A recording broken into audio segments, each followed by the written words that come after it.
Hello, this is Sarah Soiledplant and welcome back to my channel. Today I'm going to be taking some of my propagations and putting them into their own separate containers, basically potting them up, but I'm going to be potting them up back into sphagnum moss.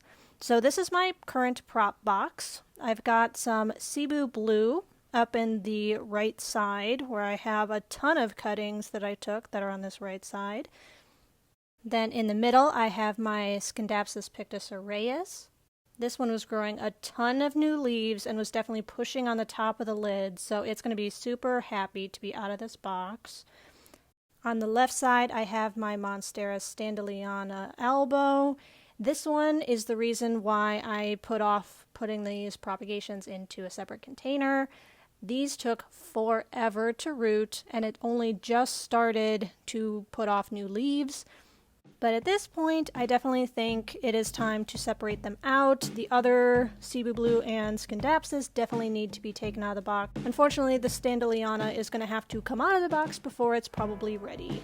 So the first thing I'm going to have to do is separate out these rooted cuttings. On the top, they look very organized, but all of the roots are very combined and interwoven underneath the surface. So I'll be separating them out to check on the root health, the plant health, and also be able to tell how many nodes and how many plants in general I have in each of my separate containers that I'm going to be putting together. The setup I have here is that I am just, Saturday morning chilling out, sitting on the floor, and I'm going to be putting all the sphagnum moss into this bowl that I have here. To the left of me and at the top of the screen is my lid that I have that's upside down so that I can have something clean to put the cuttings on so that I'm not picking up cat hair and dirt as much as possible. I was using the box as sort of a catch-all for anything that was intended to be thrown away. The nodes that I cut and I put into this box were a little large and it had some excessive stem that I didn't need, so you'll see me periodically cutting those off just to save some space in the little containers that I'll be putting them in. Separating the roots from the sphagnum moss is not the easiest thing in the world, but you definitely get better at it the more you do it. You can sort of tell the difference in feeling and texture after a while between the roots and the sphagnum moss. I'm definitely trying to get all of these cebu blue separated because that's the bulk of what's in there, but I am making sure I put all of the different plant types into different piles as I take them out just to make sure I'm not accidentally mixing them up. Some of these roots are crazy long, over a foot long, and then some of them are itty bitty, so it just depends. Sometimes they grow like crazy and sometimes they take a little while, but that's just kind of how it goes. Just one more look over to make sure there's no nodes left over that hadn't rooted yet, and it looks like everything's clear.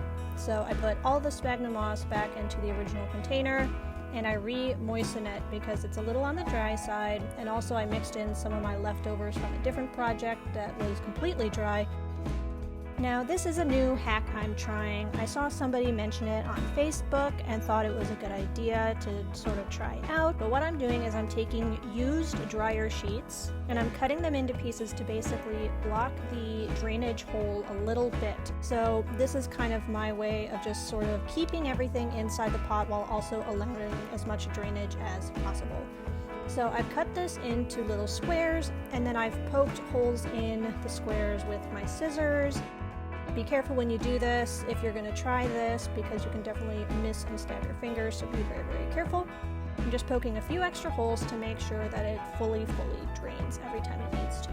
So now I'm ready to put all of the cuttings into the individual containers. I want to make sure that there's enough nodes there so that it can eventually turn into an awesome little plant, but also not so many that it's going to crowd the pot.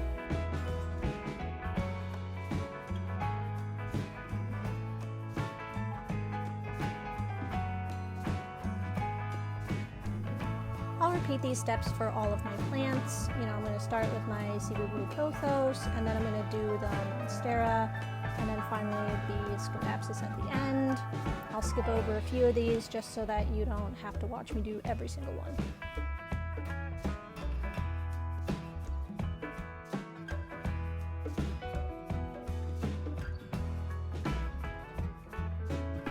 The last one I made for my cebu blue is a little sparse, but that's just because that's what I happen to have left, but I do have a ton of nodes in there, so I'm really hoping that when I have that in my greenhouse, it'll still grow up nice and big like the other ones.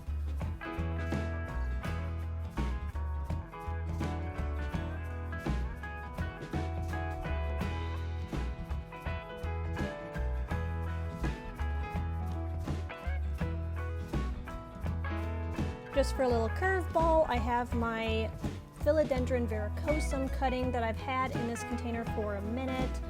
It's kind of outgrown it because I had a piece of saran wrap over the top at one point and it's outgrown it, so I just wanted to make sure I backfilled with enough sphagnum moss to make sure it would grow and continue doing really well. But it is looking super nice and I'm very happy with it. And there we have it. These are the final potted up sort of seedling little plants that I'm going to be growing. I'm hoping to use these and kind of use them in trades or possibly sell them locally to kind of see who is interested in them. But I ended up with 2 of my Standleyana cutting little plants, and then I had 5 Cebu Blue and 4 of my Scindapsus pictus aureus. But I'm very happy with how they turned out. I think they're a good size. Lots of nodes in each single plant. And we'll see how they do. I'm going to keep them in my greenhouse for the time being to make sure that they stay super humid and sort of give it the best chance and the best lighting to kind of grow, thrive, do its best thing. Thank you so much for watching. I hope you enjoyed this sort of easy breezy video.